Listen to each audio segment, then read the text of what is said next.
Today, in our technical plastering segments, we're going to apply plaster to a sheet of drywall. What do we want to do with this wall? Okay, normally I have to cement my wall on a concrete panel or on a flat board or whatever it may be. Concrete panel recommended, you need a continuous mesh across the joints. Okay.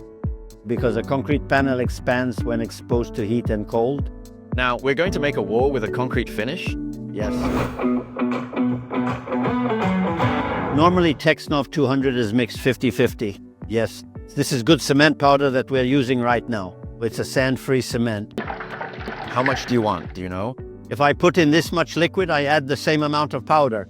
Okay. It's about the texture. What texture do you want? Texture of a cake frosting. Okay.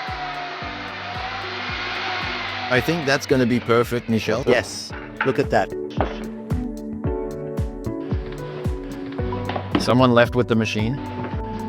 When we talk about a cement-based base, it means it gives me the thickness of a screed. Okay. The idea is that you don't see the screed when you apply it. Yes. To make sure you don't see the screed, what you do is you take your cement base.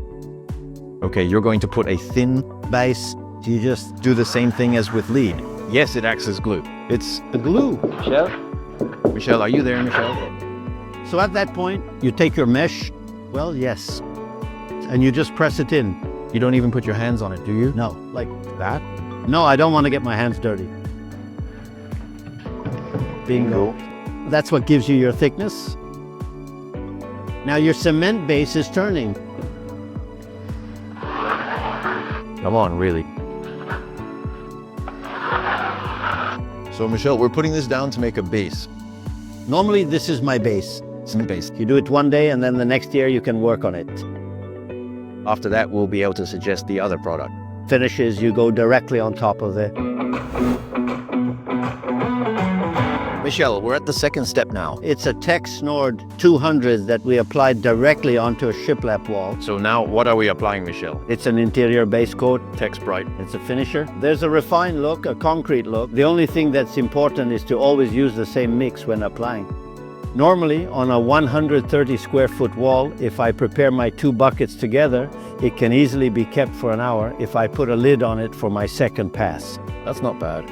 Yes, it's a cream, but it's made of cement components as such. We call it, you could say, a day cream. Yes. So the product you have in the big bucket, that's my powder. Oh, right. And here I have my resin. This is what we call a timing coat. Then I insert my stir stick from the side and remove the excess. When I do a concrete look, I let it dry.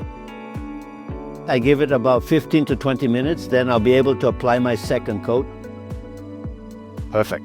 Then my second coat is applied with a sponge, a damp sponge. I roll it on with the sponge.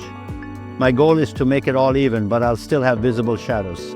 Oh yeah? Just like real concrete.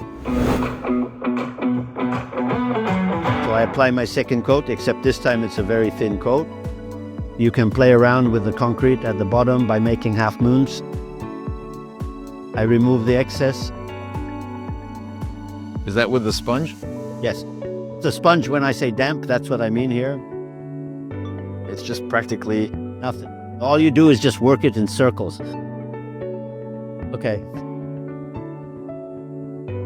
With your grain rolling, you move in circles. Like this? Yes. You check your color. This means you look at the color you have, making sure it is the correct one for your needs. You can already see just from the reflections where I'm standing that it doesn't look like concrete, actually. Yeah, but do you see? Here it looks smoother, but that's actually what gives you that concrete look. If I snap my fingers, it could be finished. Let's say. You guys can do everything with your camera system. What do I know? Is he mad? He left.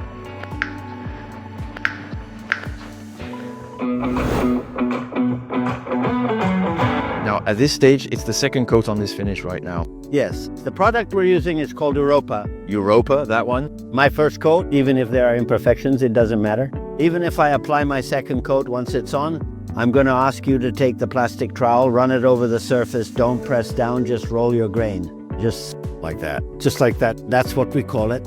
I take my base, the finish we call the repas. I'm applying my second coat. I'm putting the color back into my bucket.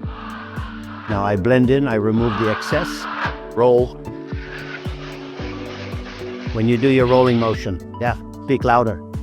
And I come in and put it on tightly after that. You're giving your wall some texture, really? See here, it's flattened.